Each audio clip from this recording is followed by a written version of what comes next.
je saluerai donc les différents représentants et le club des Berrichons qui sont là en force, quelques bourguignons représentant des terres de vignobles et mes chers amis parisiens.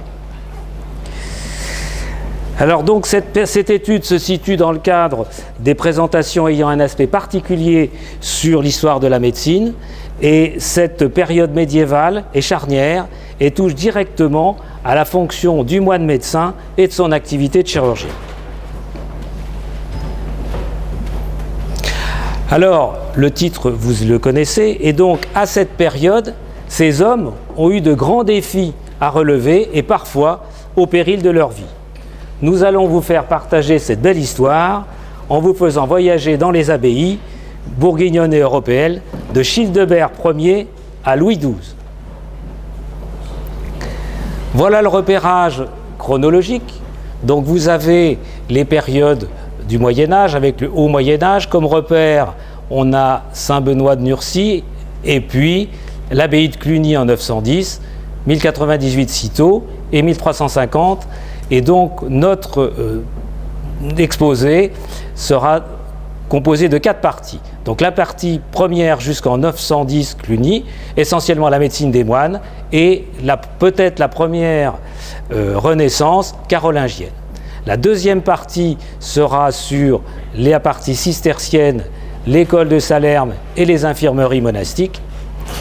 Et la troisième période sera celle où il y a les grands désordres, avec notamment les pestes. Et cette troisième période s'arrêtera en 1350.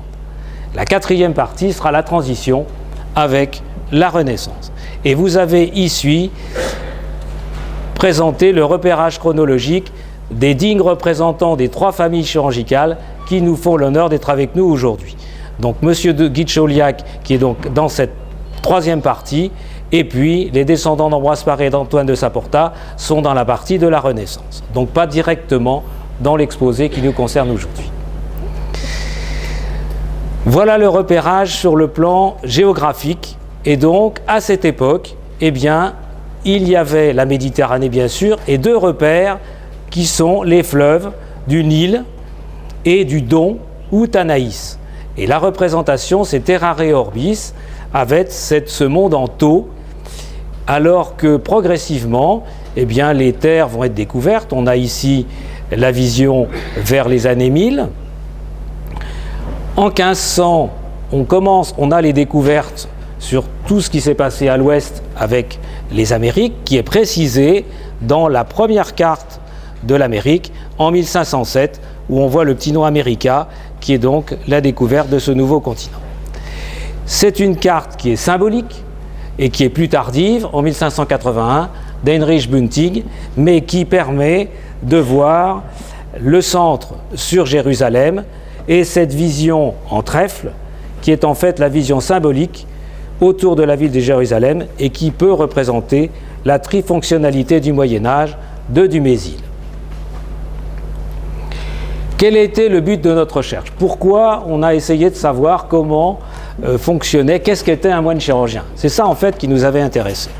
Eh bien, on a essayé de comprendre le savoir médical, comment il arrivait jusqu'au fin fond, au cœur d'une abbaye au XIIe siècle. Comment étaient fabriqués les instruments de chirurgie? Que savait le moine médecin? Et puis, est-ce qu'il y a encore des plantes actives, avec des principes actifs, qui avaient été utilisés à cette période? Eh bien, les axes de recherche ont été dans les 3 domaines. Tout d'abord de l'archéologie. Par rapport aux données archéologiques habituelles, on a essayé d'identifier des abbayes qui étaient passées du catholicisme au culte protestant, donc qui n'avaient pas subi les effets de la Révolution, et qui étaient devenus des musées ou des lieux protégés. Donc là, on s'éloignera un petit peu de la France pour les trouver. La deuxième élément de recherche, c'est qu'on s'est rendu compte qu'il y avait une meilleure conservation dans les pays où il y avait essentiellement de la tourbe par rapport au calcaire qui était acide, et donc la conservation était meilleure à cet endroit. Dans le domaine des écrits, eh bien, on a recherché les bibliothèques des abbayes où il y avait les manuscrits qui n'étaient pas dans les bibliothèques des universités. On a essayé de valider certains éléments des données de l'histoire locale et des traditions orales. Et puis, eh bien, on a profité, et c'est ce que vous allez découvrir, les différents progrès dans l'imagerie médicale et surtout dans le domaine des empreintes génétiques qui permet d'identifier à coup sûr les pathologies de cette époque concernant les décès et puis bien sûr les données de la pharmacologie qui vont permettre de préciser un certain nombre d'éléments. Voilà un petit peu les 4 points qui ont permis de faire évoluer ces recherches. Alors la première partie, donc, c'est la partie de médecine monastique au Moyen-Âge, donc dite la médecine des simples, à cause de l'utilisation des différentes plantes. Comment étaient situés et où se situaient les soins médicaux? Et à cette époque mérovingienne, il y a en Gaule, comme en Italie, 4 millions d'âmes. Bon, les campagnes sont désertiques, les chemins sont peu sûrs, et il y a les premiers sièges épiscopaux qui sont fondés, et notamment Saint-Germain évêque d'Auxerre, avec la date de décès en 448, et Grégoire de Tours, qui avait des attaches bourguignonnes. Et on a retrouvé une trace de ce fameux xénodocium, c'est-à-dire une maison des étrangers et des pauvres. Il n'y avait pas de grands soins, c'était une médecine pour les pèlerins, pour les différentes... Et donc à cet endroit, à Autun, il y a dans l'enceinte des bâtiments ecclésiastiques, qui pouvaient être également dans d'autres endroits, dépendant de l'archevêché ou d'une cathédrale. Donc le premier bâtiment est de petite taille sur des soins sommaires à cette époque, donc du début du Moyen-Âge. Un petit peu plus tard, on va avoir la construction d'abbayes. Xénodocium a une abbaye. Pourquoi et comment se construit une abbaye? Eh bien, il y a plusieurs types de figures. Il peut y avoir un ermite avec des regroupements de moines, et d'autre part, il y a aussi une fondation par un seigneur laïque qui fait don de ses terres, et à ce moment-là, il y a la création de cette abbaye sur un père fondateur ou un établissement qui est modifié d'un prieuré ou d'une celle qui est dépendante. Donc voilà les origines possibles. Alors nous avons la chance dans Lyon à Auxerre d'avoir l'abbaye de Saint-Germain avec des fresques et une crypte, et donc une école cathédrale qui était active, et on se rend compte des échanges importants qui existaient déjà à cette époque concernant non seulement les manuscrits, mais les enseignants et les moines. Et vous avez ici le repère de Bavière, Saint-Gall, donc en Alémanie, en dehors des autres pays de Francie orientale. Et là, c'est la vue cavalière de l'abbaye de Lorch, où on se rend compte qu'il y a une porte qui est importante, qui est assez structurée, avec des éléments qui sont un petit peu costauds et massifs. Voilà un petit peu ces abbayes bénédictines à cette période, vers les années 800. L'infirmerie monastique. Le plan type, c'est celui de Saint-Gall. C'est celui de Saint-Gall, ça c'est l'original qui a été reproduit, et ça c'est l'interprétation. Alors, comment se repérer? Vous avez l'abbatiale, et puis ici vous avez la clôture monastique avec le cloître. Et les éléments qui vont nous intéresser, la porte est ici, et ici c'est la partie bleue de l'infirmerie. Donc elle est située à l'est, avec, selon la position de la rivière, la partie plus au nord ou la partie plus au sud. Elle est toujours à l'est, souvent, plus souvent. Vous avez également les activités agricoles, et ici, la partie qui est en vert, qui correspond au verger et au potager, avec également le cimetière au milieu. Donc voilà le repérage, et on reverra tout à l'heure le scriptorium et l'armorium qui sont situés dans cette partie. Donc voilà les éléments qui sont importants dans le repérage. Et c'était au niveau du cloître que se faisaient les échanges dans les différents moines au niveau de cette abbaye. Alors, Qu'est-ce qu'il y avait dans une bibliothèque d'une infirmerie monastique ou d'un monastère? Eh bien, c'est la période de Münchmédecine, qui est donc à partir des années 700, c'est le début de l'essor de la médecine monastique. Et on a bien sûr des manuscrits médicaux, les arbolaires, les traités de botanique, les pharmacopées, et dans les petites abbayes, il n'y avait pas de grande bibliothèque.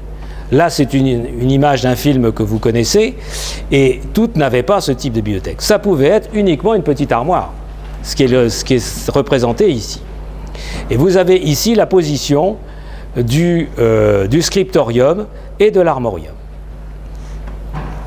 Quels étaient les auteurs célèbres à cette période? Eh bien, c'est Cassiodore en Italie, Isidore de Séville en Espagne, et puis Bède le Vénérable en Angleterre. Les médecins célèbres, eh bien, Alexandre de Tralles et Paul d'Égine. Voilà deux références. Et comme livre et comme œuvre, on a sélectionné les deux récepteurs de l'abbaye de Saint-Gall, et puis Hortulus de Walafrid Strabon, et puis le De Rerum Naturis de Rabanmore. Voilà un petit peu comment étaient situés ces manuscrits. L'exemple que vous voyez, c'est de Saint Isidore. On l'a choisi parce qu'il a écrit donc le fameux livre des étymologies, parce qu'il y en a eu plusieurs, et qui a servi de saint patron, c'est assez récent, des informaticiens et des internautes. Donc ils ont choisi un saint, après une enquête au niveau du Vatican, quel était celui qui pouvait le mieux parler. Eh bien, en raison de ces travaux qui peut-être ressemblent à des algorithmes, où eh bien, il a été sélectionné, et par le terme technique des tris, qui préfiguraient les interventions futures du classement alphabétique et de la notion de l'index. Et alors, il a quand même représenté dans les étymologies, ce qui n'est pas fréquent, le médecin en mettant Apollo Medicus. On voit déjà un petit peu le médecin de l'époque, était très bien considéré, considéré un époque comme un savant à cette époque. Voilà, Rabanus Maurus, évêque de Mayence. La particularité, ce sont ces manuscrits avec en même temps des images et du texte, qui s'était inspiré d'Isidore de Séville et qui lui aussi est considéré comme un encyclopédiste jusqu'au XIIIe siècle. D'où venait le savoir? Au fin fond d'une abbaye cistercienne au 8e, 9e siècle. Eh bien, regardez bien cette image, sur le plan historique, elle n'est pas possible. Elle est symbolique, parce qu'il y a Galien, il y a Avicenne le Perse et Hippocrate le Grec qui n'ont pas vécu aux mêmes années. Donc c'était uniquement pour dire que c'était une association et une utilisation des différents savoirs des différentes civilisations. Alors, la médecine traditionnelle ancestrale et orale, bien sûr, l'importance de la médecine gréco-latine et byzantine, les pères grecs et les premiers établissements de soins, et puis les connaissances venant de l'ouest de l'actuelle Europe, qui sont d'origine celtique et druidique, et qui sont venues par Saint Colomban, et Gall était un de ses disciples. L'événement fondamental dans la Méditerranée à cette période va être l'incendie de la grande bibliothèque d'Alexandrie. Et les lettrés qui venaient, pour certains, de Byzance, vont y retourner. Également Tolède, la Perse, Gandhijapur et les bords de l'Indus. Vous avez un médecin particulier qui est donc Joannitus, qui était un médecin arabe de religion chrétienne nestorienne et qui a pensé déjà aux étudiants en médecine, puisqu'il a écrit le livre des questions sur la médecine pour les débutants. Vous voyez donc que déjà on se souciait de formation initiale des étudiants en médecine. Et puis, quand il y a eu également l'incendie de la bibliothèque en Perse, eh bien, s'est développé à ce moment-là, à Bagdad, la maison de la sagesse. Voilà un petit peu les mouvements qui ont été à cette période autour de la Méditerranée. Vous avez là le fameux manuscrit 420 de Laon. C'est considéré comme un des premiers documents médicaux d'histoire médiévale. Alors, l'écriture, c'est une écriture caroline. La particularité, c'est qu'il y a eu 3 générations de médecins qui ont mis leurs petites annotations. C'est ça une des particularités. C'est qu'ils ont interprété et annoté. Alors, c'est une recette diurétique, dans lequel il y a un peu de miel, un peu de persil, un peu de saxifrage. Bon. Voilà ce document qui fait référence et qui vient d'une abbaye. Et la date, c'est environ fin du 8e, début du 9e. Une autre question, c'est pourquoi le moine chrétien soignait? Est-ce que le molla soigne? La réponse est non. Est-ce que le moine tibétain soigne? Oui. Bon, les principes des soins médicaux à cette époque-là reposent sur les 2 principes de l'hospitalité monastique. Et ces principes sont les textes de Matthieu, qui sont donc présentés ici avec l'image d'un livre d'heures qui montre le Christ en tant que médecin soignant. Donc c'est une très belle iconographie. Et le 2e principe de cette hospitalité monastique, c'est le fait de la règle de Saint Benoît de Nursie, donc au Mont Cassin en Italie, qui a renforcé et qui a indiqué de manière très précise le devoir des moines concernant la prise en charge médicale des patients. Ces données de soins ont été renforcées par les applications des décisions des Carolingiens. Alors, dans le capitulaire de Vilis, il y a eu des observations qui ont été faites. En effet, c'est une liste de plantes, mais qui reprend beaucoup certaines plantes du temps des Romains, qui étaient plus anciennes. Et il y a également le fait qu'il y a des plantes qui ne pourraient pas pousser dans le nord de l'Europe. Donc ça, c'était une des particularités. Tout ne repose pas sur le capitulaire de Vilis. Ça a renforcé, mais ce n'est pas le point fondamental, mais il fallait le citer. Par contre, il y a eu la création par les Carolingiens des écoles, où là, la botanique et la phytothérapie étaient enseignées. Ça, c'est sûr. À cette époque-là, il n'y avait que les moines, surtout bénédictins, qui soignaient, et l'enseignement des plantes va être ouvert dans le cadre de ces écoles dépendant des Carolingiens.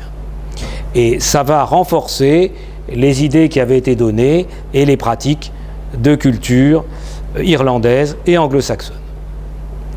Et ce qui va un petit peu bien organiser, c'est Louis le Pieux, le fils de Charlemagne, parce que lui, il va imposer par des synodes la règle bénédictine réformée de Benoît d'Agnan dans les communautés monastiques. C'est lui qui va imposer, et du coup ça sera appliqué, et il y aura bien la prise en charge selon ses recommandations. Et vous avez ici la représentation de Charlemagne, et quand vous allez à la faculté rue des Saints-Pères, vous avez sur l'entrée de l'université un certain nombre de petites représentations architecturales où vous avez l'évolution chronologique de la médecine. Alors, maintenant, on va voir comment on soignait un malade. Quels étaient le raisonnement? Évidemment, il n'avait pas de scanner, il ne connaissait pas les microbes, il ne connaissait pas les pathologies, et il ne soignait que les symptômes. Bon. Donc l'élément, c'est l'évolution entre le microcosme et le macrocosme. Donc dans le macrocosme, c'est-à-dire notre environnement, eh bien, il y a la composition de l'univers avec un certain nombre de rayonnements, les poussières d'étoiles, etc. Le deuxième élément fondamental, c'est les saisons et les cycles lunaires. Et le troisième élément qui rend dépendant, c'est malheureusement ou heureusement, la programmation physiologique naturelle. Et là, je vous laisse découvrir cette imagerie sur l'évolution des différentes maladies, d'évolution. À l'intérieur du corps, c'est donc le microcosme. quels sont les éléments? Les éléments fondamentaux, ce sont les 4 liquides. Les 4 liquides que vous connaissez, vous avez la bile, qui est donc le fameux liquide jaune, le sang, qui est le liquide rouge, le liquide incolore, qui est le liquide céphalorachidien autour du cerveau et des racines nerveuses, et puis celui qui est moins connu, qui est celui du sang noir, qui est celui du sang de la rate. Alors vous retrouvez les composants de la Terre avec les 4 éléments et surtout les 4 tempéraments qui sont la réunion et les conséquences de ces influences entre le microcosme et le macrocosme.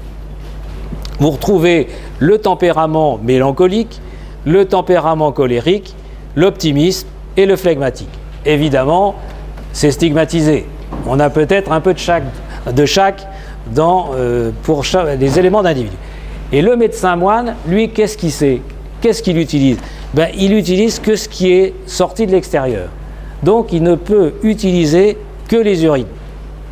Et c'est pour ça qu'on va appeler le médecin le mire, parce qu'il regardait les urines par transparence. Et vous avez des tableaux savants qui, en fonction des différentes pathologies qu'on connaît, par exemple dans une hépatite, quand on a une hépatite grave, les urines sont jaunes. Bon. Donc on a un certain nombre de dosages, de tables de comparaison colorimétriques qui permettaient d'avoir à cette époque-là une idée de ce qui se passait à l'intérieur. Donc vous verrez, donc ça c'est une très belle reproduction du moine médecin qui mire les urines pour essayer, non pas de faire un diagnostic, mais de soigner un symptôme.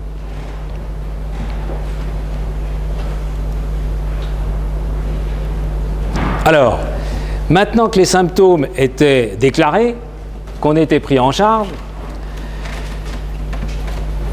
qu'est-ce qu'on pouvait utiliser comme plantes? Eh bien, il y avait les plantes du fameux jardin des simples. Et ce jardin était très structuré. C'était un jardin qui était clos, qui était sous la surveillance de l'infirmier, avec une répartition qui était à peu près identique dans les différents monastères. Bon, alors vous retrouvez certaines plantes, la sauge, la rose, la sarriette, la menthe, le fenugrec, le romarin, et vous voyez donc. Alors, à titre d'exemple, eh bien, on a pris comment traiter à cette époque-là une infection urinaire ou un trouble urinaire. Eh bien, on faisait une association entre le fenouil doux, le sureau noir, le griotier et le solidage. Dans les troubles intestinaux, il y en avait beaucoup, les coliques, pour les infections intestinales, eh bien, on associait de l'angélique, de la menthe, de la verveine et de la marjolaine. Donc, ils ne connaissaient pas les principes actifs, mais ils s'étaient rendus compte que c'était efficace. Voilà le traitement par les simples. Donc, simple, c'est le fait qu'on traitait un symptôme pour une plante donnée. Alors, est-ce que les plantes sont toujours actives? Eh bien, on a un petit peu fait des recherches et si vous passez dans cette région de Milly-la-Forêt, il y a une menthe poivrée qui est clonée, qui est identique depuis le Xe siècle, dans un conservatoire national des plantes à parfum, médicinales, aromatiques et industrielles. C'est donc tout un programme et vous avez énormément de plantes et en plus c'est très bien expliqué. Alors, l'Iptis crenata, ça c'est une menthe qui a des propriétés anti-inflammatoires et antalgiques, qui est en cours de développement pour les pays, notamment à New Delhi, avec des propriétés qui sont maintenant reconnues. Et le prix Lasker, qui est quand même juste en dessous du prix Nobel, a été donné récemment au docteur Yu Tu parce qu'elle a découvert dans l'armoise, l'absinthe, un des principes actifs qui est l'artémisine et qui est donc utile dans le paludisme. Donc ça, c'était un premier point. Et le deuxième point, c'est on dit pourquoi ne pas associer un antipaludéen de synthèse avec un élément végétal de phytothérapie? Eh bien, ça marche. Ça, c'est tout récent. Et on obtient, en associant artémisine, piperakine, un taux de guérison qui est supérieur à 95%. et qui a moins d'effets secondaires que les antipaludéens normaux. Donc c'est peut-être une des voies des thérapeutiques médicamenteuses actuelles, ça serait d'associer les médicaments d'origine synthétique avec certains produits végétaux. Alors, dans certains livres, vous verrez les notions de graines potions et d'arbres médicaments. Alors, vous avez reconnu le pavot, c'est pas la graine du pavot qui est efficace, c'est le latex. C'est donc l'effet somnifère et calmant et qui a été rapporté lors des croisades. Bon, là, vous avez reconnu les graines de... Qu'est-ce qui c'est ? Petite question de quiz à la salle. Au milieu, la rhubarbe. Ce sont les graines de fleurs de rhubarbe quand elles montent à graines. Bon. Et ça a des propriétés laxatives et antiseptiques. Bon, je pense que vous avez reconnu l'arbre aussi qui est là, dans les zones humides, le saule. Voilà, bravo. Donc, ils avaient repéré qu'en faisant bouillir l'écorce, il y avait un effet qui soulageait et qui avait l'effet anti-inflammatoire, ils ne pouvaient pas le dire, mais ça soulageait les douleurs des gens qui avaient des rhumatismes. Voilà comment ils ont découvert, et c'est la notion de graines potions et d'arbres médicaments qui est intéressante. Et c'est également pour les arbres d'eucalyptus ou ce qui reste un petit peu de forêt primitive dans l'île de Madère. Alors, on a vu les plantes, on a vu les graines et les arbres, est-ce suffisant ? Ben non, en Bourgogne, non. Il y a la vigne et le vin. Bon. Vous voyez que le vin était apprécié, qu'il pouvait soigner les malades, il y en avait 2 dans le même lit, mais c'était la potion de vin, et c'est leur esprit d'observation, de comparaison, de recherche et de classification et de dégustation qui ont permis d'identifier. Si vous prenez la route entre Dijon et Beaune, est-ce que vous accepteriez du vin venant du côté gauche de la route ? Ben non. Vous aimeriez mieux ceux qui est sur la rive droite où il y a le Clos Vougeot. Bon. Pourquoi cette classification de Bourgogne n'a jamais été remise en cause ? Ben parce qu'ils avaient sélectionné les bons cépages de départ. Et nous, on pense que, et ça a été confirmé, c'est que c'est leur esprit d'observation, de comparaison, qui se sont intégrés dans l'étude des plantes médicinales, dans en même temps les autres progrès agronomiques, qui soient dans les céréales, les produits agricoles, les progrès forestiers. Et évidemment que maintenant, le vin reste une thérapeutique avec le fameux paradoxe français. Voilà un petit peu l'évolution de cette utilisation du vin qui est encore d'actualité. Voilà, ça va être la fin de la première partie, c'est-à-dire l'abbaye bénédictine de Cluny. Et vous voyez qu'à cette époque-là, les médecins avaient obligatoirement une épreuve de botanique. Voilà, un enseignant qui fait passer un examen de botanique pour devenir médecin. Deuxième partie, c'est l'âge d'or. Vous avez reconnu Cîteaux, vous avez reconnu les vignes ici, il n'y a pas encore le Clos Vougeot. Et donc, on a cherché à savoir, avant l'infirmerie monastique, qu'est-ce qui se passait avant de créer et de pouvoir exercer la chirurgie dans une infirmerie monastique. Eh bien, cette gravure peut représenter ce que pouvait être une vallée avant la construction d'une abbaye. Ce qui était fondamental, c'était les adductions d'eau. Les belles abbayes que vous connaissez en pierre, eh bien, souvent, il y avait une première partie avec des bâtiments en bois. Et souvent, ce premier lieu n'était pas le bon. Il pouvait y avoir un déplacement. Ça s'est effectué à Cîteaux, ça s'est effectué aussi également à Villefranche. Donc, on a des bâtiments temporaires. Alors, ici, vous avez la particularité d'une abbaye, d'une infirmerie, dans laquelle ils ont dévié ou fait passer une partie de la rivière pour pouvoir assurer l'élimination des effluents. Et ça, c'est fondamental. Il y avait toujours de l'eau qui passaient proche de l'infirmerie. Et il y a des études qui ont été faites concernant les différents circuits hydrauliques à l'intérieur des abbayes actuelles, ou du moins ce qu'il en reste, et ces progrès de l'hydraulique n'ont été possibles que parce qu'ils maîtrisaient la technique des terres cuites avec les tuiles, mais surtout les canalisations. Et ils n'ont pu réaliser ça que parce qu'ils maîtrisaient les canalisations. Alors voilà ce que peut donner, ça c'est Maulbronn en Allemagne, voilà ce que peut donner des endroits où on retrouve dans la forêt actuelle des travaux anciens pour pouvoir obtenir la manière de dériver les cours d'eau. Et il y avait dans certaines abbayes une fontaine minérale, et on a retrouvé récemment celle des abbayes des Écharlis, qui était célèbre sous Louis VI le Gros, et qui est en fait, pour ceux qui connaissent les lieux, dans la ferme d'en bas, où se situaient les moulins.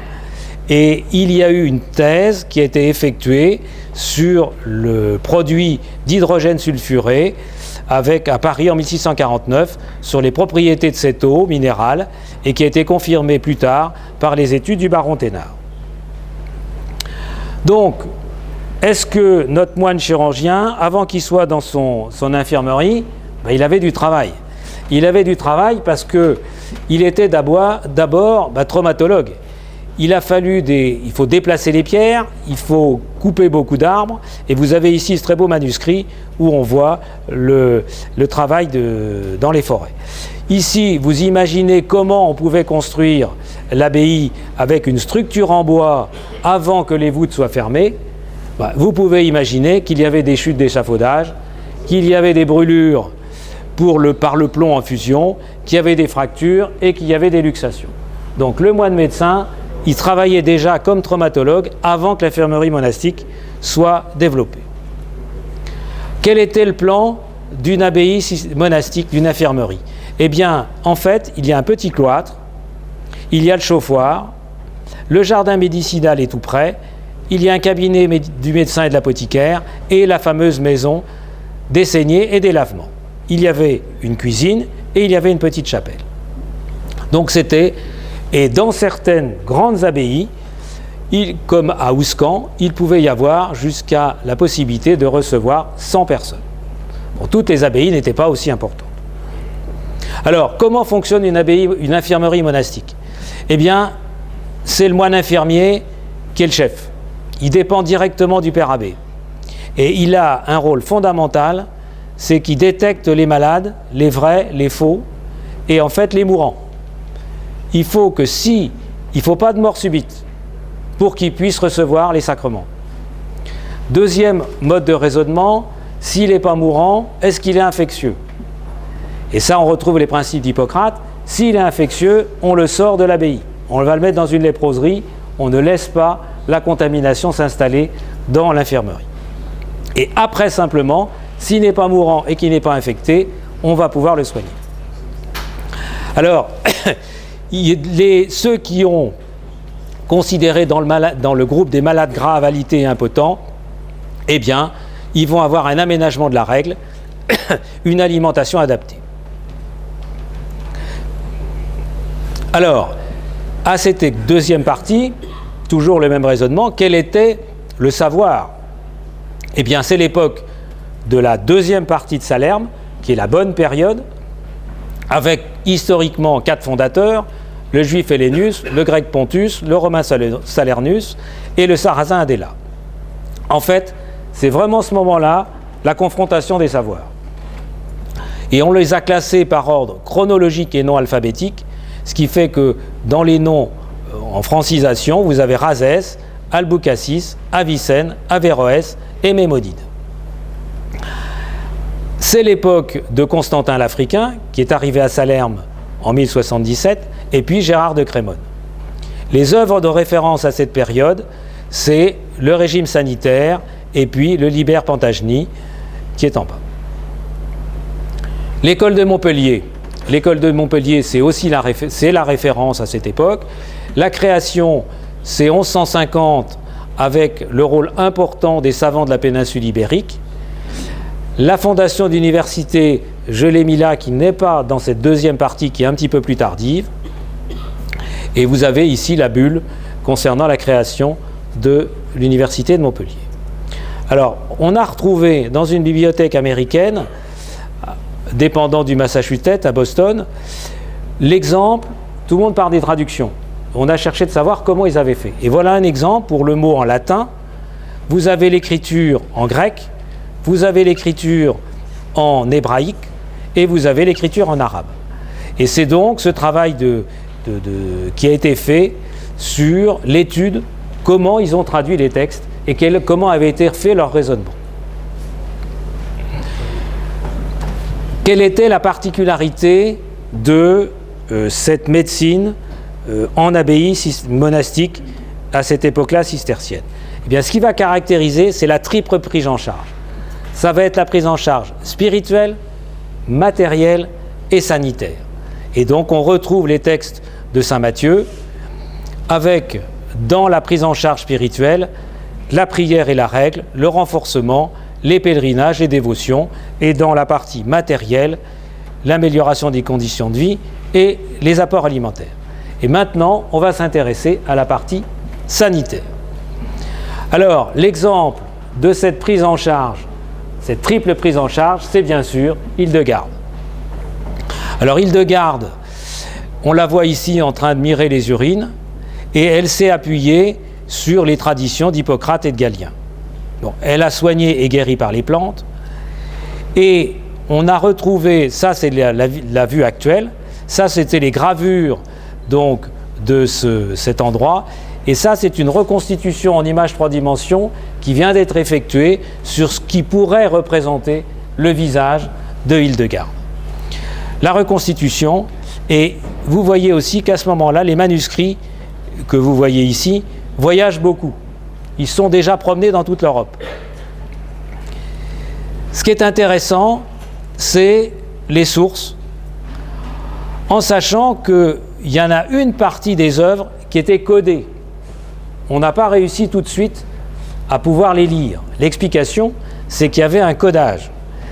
Et le codage, voilà comment elle décrivait la noix de muscade, dont la traduction est ici. Ça, c'est son langage secret, Muzimia, en latin, en anglais et en français. Donc il y a toute une partie de son œuvre qui n'a pas été traduite tout de suite parce qu'il n'y avait pas les clés pour pouvoir convertir et traduire. Qu'est-ce qu'on faisait dans une infirmerie monastique? Alors il faut bien différencier la saignée spirituelle à visée spirituelle de la saignée à visée thérapeutique. Vous avez donc la minutio, c'est-à-dire que c'est le but recherché pour entraîner un état qui permette une méditation et faire pénitence, mais on ne saignait pas tout le monde en même temps, à cause des questions de travail en équipe pour les différents travaux. C'était programmé 4 fois par an, et c'était effectué après dans le chauffoir. On faisait une phlébotomie à la lancette jusqu'à l'évanouissement. Alors ça, c'est un peu un scoop. C'est un peu le scoop du jour. Pourquoi? Ça va intéresser les chirurgiens. Ça, c'est l'image que vous voyez actuellement sur Internet de disponible, en disant les instruments monastiques au Moyen-Âge, c'est ça. Très bien. D'où ça vient? C'est cité abbaye de Aume. Alors Aume, c'est au Danemark, mais personne n'avait trouvé la source, c'est-à-dire la référence de ces instruments de Aume. Alors nous avons, grâce au professeur Mornay, qui est spécialiste d'histoire médiévale à Sorbonne, qui parle le danois, pu avoir un entretien, des connexions avec la conservatrice du musée de Aume, qui est Lene Mollerup, et qui nous a confirmé qu'il n'y avait comme petite lancette que ces 3 instruments. Ces 2 instruments-là, ce sont des petits outils de serrurerie. Donc c'est pas médical. On lui a dit, mais oui, mais qu'est-ce que vous voulez que je présente ça aujourd'hui? C'est pas assez beau. Est-ce que vous auriez la gentillesse de me faire une photo numérique? Elle m'a dit oui. Donc voilà, vous avez ici une petite lancette qui était faite pour aller dans des petites régions. Et celle-là, c'était une lancette qui était plus grande, avec un manche. Et ici, les surfaces, alors évidemment, que vu le temps de conservation dans le sol, il n'y a plus de coupant, il n'y a plus de tranchant. Mais voilà ce qu'était une lancette qui a été retrouvée dans le site de l'abbaye de Haume, proche de l'infirmerie. Les autres traitements, eh bien, il y avait les usages internes, les soins externes, les bains médicinaux, et la référence à cette époque-là dans le traitement des plaies, c'est Hugues de Luc, qui était chirurgien de Bologne, et son élève Théodoric. Et là, on va commencer à déterger les plaies, non plus avec du vin qui entraînait une fermentation, mais avec du vinaigre. Petit clin d'œil aux orthopédistes ici présents, le moine orthopédiste et traumatologue. Eh bien oui, il fallait réduire les luxations de doigts ou de poignets, il fallait réduire les luxations ou les atteintes de fractures de fémur. Vous avez ici un traitement des plaies, et puis là, vous avez, et ça m'a été confié par les gens de Lyon, l'université de Lyon, un calvicieux, c'est-à-dire une consolidation d'un fémur avec un raccourcissement et une rotation. Donc, est-ce que ce malade pouvait marcher? La réponse est oui. Est-ce que celui-là pouvait marcher? Eh bien non. Pourquoi? Parce qu'il y avait une pseudarthrose, c'est-à-dire que ce n'était pas soudé dans les deux pièces osseuses. Donc ça, ce sont des os qui datent du XIIe siècle. Autres séquelles traumatiques qui ont été retrouvées, qui ont été datées, vous avez un éclatement du plateau tibial, vous avez la nature qui a fusionné deux vertèbres, donc là on peut considérer qu'il devait pouvoir marcher et se déplacer. Ici vous avez la fusion osseuse. Alors par contre ici, il y a une fracture du pédicule, là il est vraisemblable qu'il y avait une atteinte médulaire et qu'il n'y a pas eu de survie après. Les calvicieux du poignet, vous avez une consolidation avec un déplacement, mais il y a quand même eu une consolidation. Donc de la traumatologie dans ce travail. Alors ça c'est aussi intéressant. C'est que au musée actuel de Bingen, il y a l'exposition d'un certain nombre d'outils de chirurgie et d'un chirurgien d'une légion romaine. Alors, voilà ce qui a été trouvé, et cet petit instrument permet de faire les fameux trous dans la boîte crânienne. Mais voilà comment il l'utilisait, et à cette époque-là, il n'y a pas de vilebrequin. Les vilebrequins, c'est Ambroise Paré. Donc ils utilisaient en le vissant et en le tournant les pénétrations osseuses. Alors, une des questions, est-ce que Hildegarde pouvait savoir qu'il y avait enterré dans la tourbe très profond, et est-ce qu'elle a eu connaissance de ces instruments de chirurgie de la Légion romaine? Je vous laisse réfléchir. Il est vraisemblable que non, sauf la tradition orale. Mais ça, on n'a aucune trace et on ne peut pas avancer jusque-là. Donc il n'y a pas d'hypothèse dans ce sens. Ce qui est certain, c'est que c'était découvert à cet endroit-là. Alors, quelles étaient dans cette deuxième partie? Et on a choisi deux pathologies, une que vous connaissez bien, qui est le mal des ardents, l'ergotisme ou l'ergot de seigle, avec le principe actif qui est identique dans les alcaloïdes avec le LSD, ce qui explique les formes hallucinatoires qui ont été décrites dans un tableau qui est bien sûr postérieur de Jérôme Bosch. La deuxième forme, c'était les douleurs importantes dues à cette intoxication, avec les fameuses douleurs et tentations de Saint-Antoine. Et puis la troisième forme, qui était chirurgicale, qui était une gangrène dite sèche, qui n'est peut-être pas le terme approprié, mais qui entraînait la nécessité d'une amputation. Et il y a eu un ordre monastique qui s'est spécialisé dans le traitement de ces épidémies, ce sont les hospitaliers de Saint-Antoine. Et eux, ils maîtrisaient les tisanes antalgiques, donc ils mélangeaient, ils associaient l'acacia, le coriandre, les racines de mandragore. Ils maîtrisaient la technique d'amputation, et on voit une reconstitution, ça c'est pas un outil d'origine, avec, et vous voyez la particularité, c'est qu'il n'y a pas de manche. Donc c'est d'un maniement très difficile.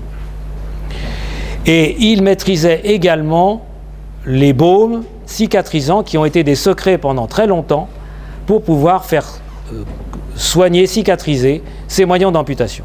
Et on voit dans un tableau plus tardif un certain nombre d'amputations qui étaient vraisemblablement secondaires à ces épidémies toxiques d'ergotisme. La deuxième pathologie de cette époque, eh bien, ce sont les maladies de lèpre et les maladies voisines ou assimilées, avec le tropisme dermatologique et neurologique. Et à partir du moment où le diagnostic de lèpre était fait, eh bien, c'était l'exclusion sociale. Et on retrouve l'atteinte ostéo-articulaire, on voit ici que les pieds sont déformés, et ça c'est le musée naval de la marine où on retrouve un squelette avec une atteinte osseuse et des amputations partielles. Et dans l'Yonne, nous avons une petite bergère qui a vécu dans les années 1150 à 1211, qui était proche de l'abbaye cistercienne des Écharlis, et qui a eu des visions également, et qui a été l'une des premières à décrire la Terre sous forme d'une boule bleue. Et c'est le manuscrit, qui est référencé concernant, écrit par le moine de l'abbaye des Écharlis, sur les écrits concernant ces visions. Et c'est à ce titre-là que, nouvelle profession également du XXe et XXIe siècle, les astronautes ont décidé de trouver une sainte protectrice et ils ont pris Sainte Alpais comme patronne des astronautes. L'évolution de ces infirmeries monastiques va se faire petit à petit avec les maisons hospitalières, les maisons Dieu, les asiles de lépreux. Et nous allons terminer cette deuxième partie. Dans la troisième partie, c'est la partie tardive de la médecine monastique, il faut que j'accélère un petit peu. Voilà, on a vu le moine médecin, on a vu le moine chirurgien, mais il reste le moine apothicaire, fondamental. L'apothicarie, donc là vous avez des pots canons hispano-mauresques, vous avez surtout ici quelque chose de fondamental pour un apothicaire, c'est une balance. La frontière entre le médicament et le poison est faible à cette époque-là. Donc il faut une balance précise. Vous avez les pilons, vous avez les mortiers et vous avez les premiers alambics. Toujours le même raisonnement par rapport aux périodes précédentes. Quel était le savoir à cette époque? L'élément fondamental, ce sont les mouvements de population vers les villes. Il va y avoir un essor des villes. Quelles vont être les conséquences? Ça va être les créations des grandes universités, Bologne, Padoue, Montpellier et Paris. Et puis, Albert le Grand, en étant francisé, qui était l'évêque de Ratisbonne et qui était le patron des savants chrétiens. Eh bien, à cette époque-là, il va y avoir une évolution fondamentale. Suite au congrès de Latran de 1215, il va y avoir un arrêt des activités de médecine, de chirurgie et d'apothicaire hors couvent. C'est-à-dire, et j'ai mis pour stigmatiser, fin d'un secteur privé des moines. Ils n'avaient plus le droit d'aller soigner en dehors des monastères. Mais par contre, il y a toujours eu de la chirurgie, de la médecine qui a continué dans l'infirmerie monastique. Et puis, du fait de l'évolution des populations, eh bien, le développement des ordres mendiants qui étaient donc en ville avec les dominicains et les franciscains. Toujours dans l'Yonne et en Bourgogne, vous avez un exemple de l'évolution entre l'infirmerie monastique et puis les premières structures hospitalières, ce sont les hospices, avec à Tonnerre un superbe bâtiment qui date de 1292, qui pouvait recevoir 40 personnes, avec les 7 œuvres de charité, et également des structures plus modestes qui étaient dépendants des commanderies des Templiers. Quels étaient les principaux chirurgiens de l'époque? Henri de Mondeville, qui était chirurgien de Philippe le Bel. Il a écrit le fameux livre Chirurgica. C'était le grand défenseur de la désinfection des plaies et puis le méchage des plaies. Voilà un couteau d'amputation de cette époque. Et surtout, l'évolution des statuts du chirurgien va permettre la séparation entre le clerc médecin, l'apothicaire épicier et le chirurgien. Alors, l'anesthésie, on n'en a pas beaucoup parlé, on utilisait une éponge somnifère avec de l'opium, de la jusquiame et des mandragores. Comment on réveillait les malades? Difficile. On utilisait tous les vinaigres, ceux qui étaient le plus concentrés, et c'était ça qui permettait de changer entre les effets de l'anesthésie sommaire. Protection corporatiste et religieuse. Alors ça, c'est très intéressant. Vous avez ici, et il suffit que vous leviez les yeux pour voir ce tableau dans le musée, et c'est Jean Pitard, chirurgien des Trois Rois, Saint-Louis, Philippe le Hardi et Philippe le Bel, qui a créé la confrérie de Saint-Côme et Saint-Damien. Voilà l'image qu'on nous a appris en université concernant Saint-Côme et Damien. Voilà la version romaine, avec là une petite cassette, donc, qui est donc soit le pharmacien, soit le chirurgien. Au départ, c'était le chirurgien. Et puis, les vrais. Saint-Côme et Saint-Damien étaient deux frères jumeaux égyptiens. Et voilà la version monastique de Saint-Côme et Saint-Damien. Donc chacun, en fonction des époques, a représenté Saint-Côme et Saint-Damien à sa manière, en fonction des habits et des études. Voilà un petit peu cette protection. Et on reconnaît le médecin, puisqu'il mire les urines, avec la matula. Guy de Chauliac. Guy de Chauliac, c'est le plus éminent chirurgien européen de cette troisième partie du Moyen-Âge. Vous avez ici également le tableau de M. Guy de Chauliac qui est dans la galerie au-dessus. L'œuvre fondamentale, c'est Magna Chirurgica.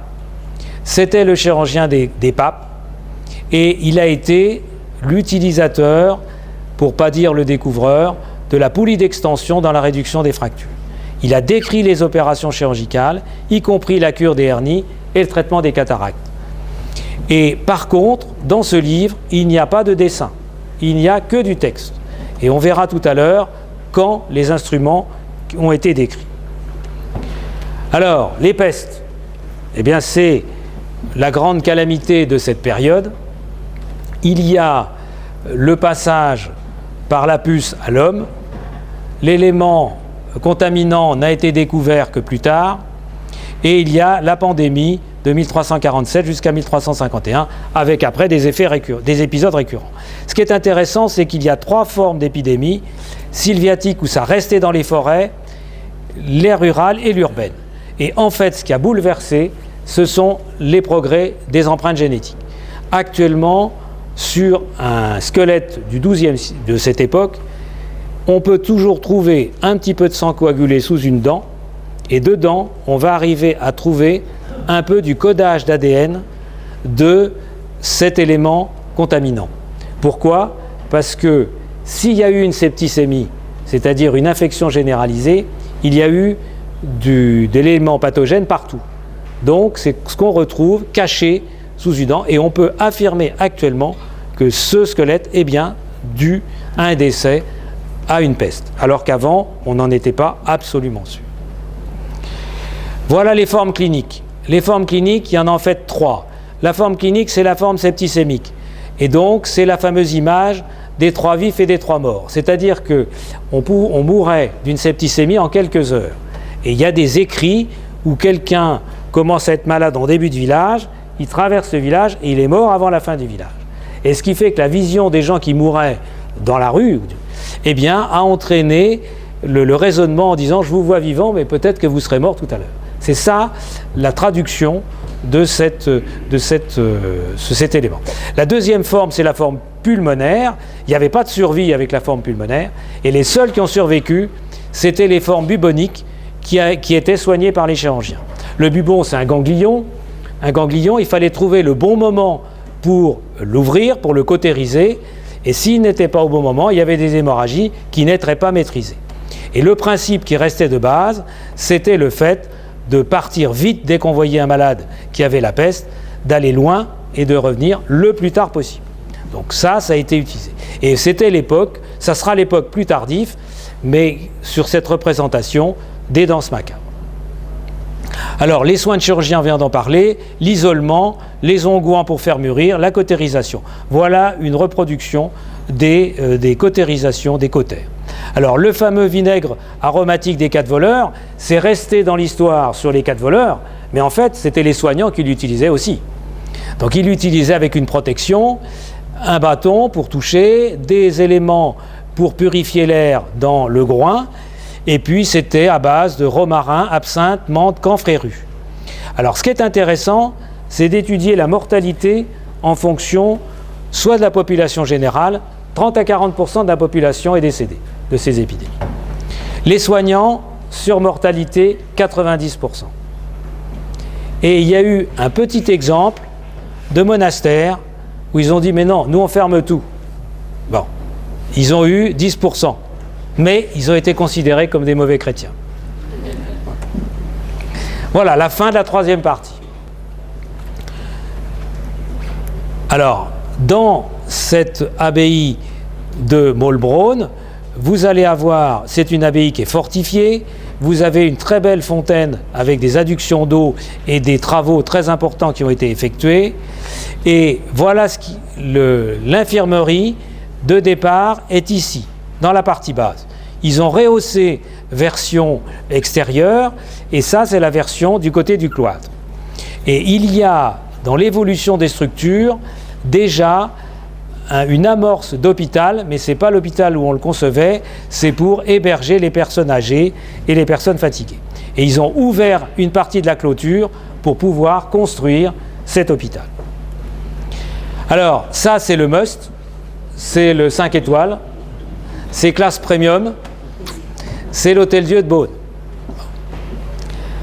Alors, par contre, ici en bas, ben ça c'est plutôt les low cost. Hein, on a ici plusieurs malades par lit, là ça vient de Home. Bon, donc vous avez différents types d'établissements qui vont se créer à cette époque-là, avec les progrès des médicaments, avec les découvertes, et puis en chirurgie, eh bien, du fait des épidémies, il y a eu un arrêt concernant les vérifications anatomiques. Vu les risques infectieux, ils ont dit on ne fait plus d'autopsie. Bon, par contre, il y a eu un changement dans la formation des élèves et des apprentis, le déplacement et puis les statuts qui vont évoluer. Alors, qu'est-ce qui a changé cette 4e période? Ben, c'est évidemment l'imprimerie. Tout va basculer à partir du moment où les connaissances médicales vont pouvoir être exportées et diffusées.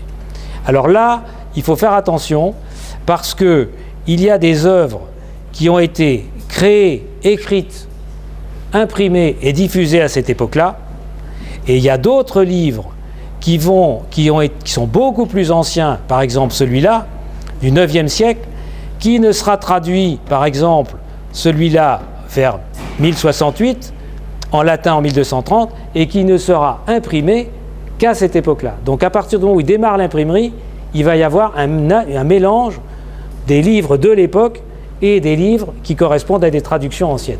Et c'est ça qu'il faut vérifier quand vous regardez un livre de cette époque.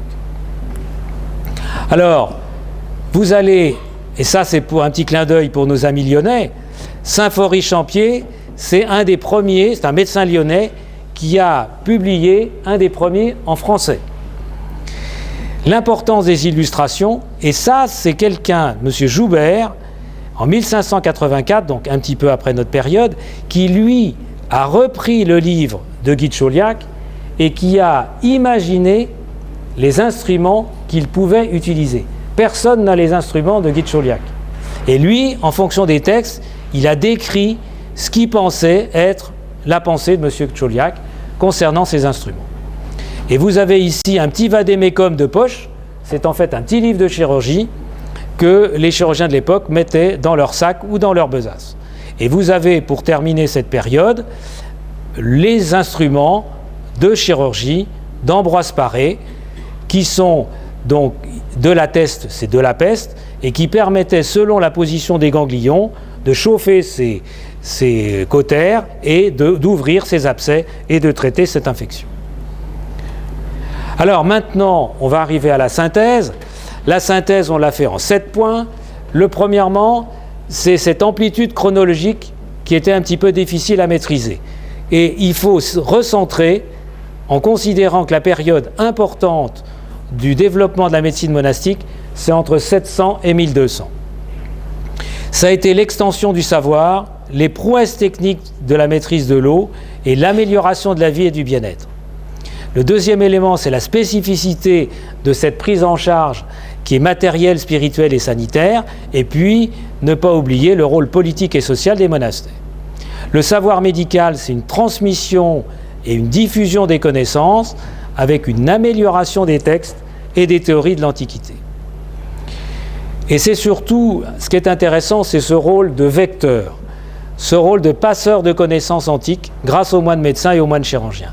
Ce qui a permis d'améliorer cette médecine traditionnelle, de pérenniser les connaissances des manuscrits grâce aux copies et aux traductions, et puis l'effort qui a été fait dans la structuration des classifications concernant les plantes. Ils n'ont gardé que les plantes efficaces. Et puis en santé publique, eh bien dans cette porte des monastères, on avait une médecine raisonnée, une médecine de proximité qui permettait de soigner comme un service de porte dans la porte de l'abbaye. Et le 7e point, ça sera le dernier, c'est est-ce que cette évolution de la médecine monastique qu'on a vue était cohérente avec l'ensemble de l'évolution de la médecine dans l'ensemble de cette... Alors, c'est cohérent parce qu'on va trouver le passage du moine polyvalent au maître artisan chirurgien barbier, de la nécessité à cette période de séparation entre le chirurgien, le médecin et l'apothicaire, et le développement de la scolastique et des établissements hospitaliers. Et puis tout ça, ce Moyen-Âge qui n'est pas du tout obscur, va permettre de passer ces connaissances pour les chirurgiens de la Renaissance avec Ambroise.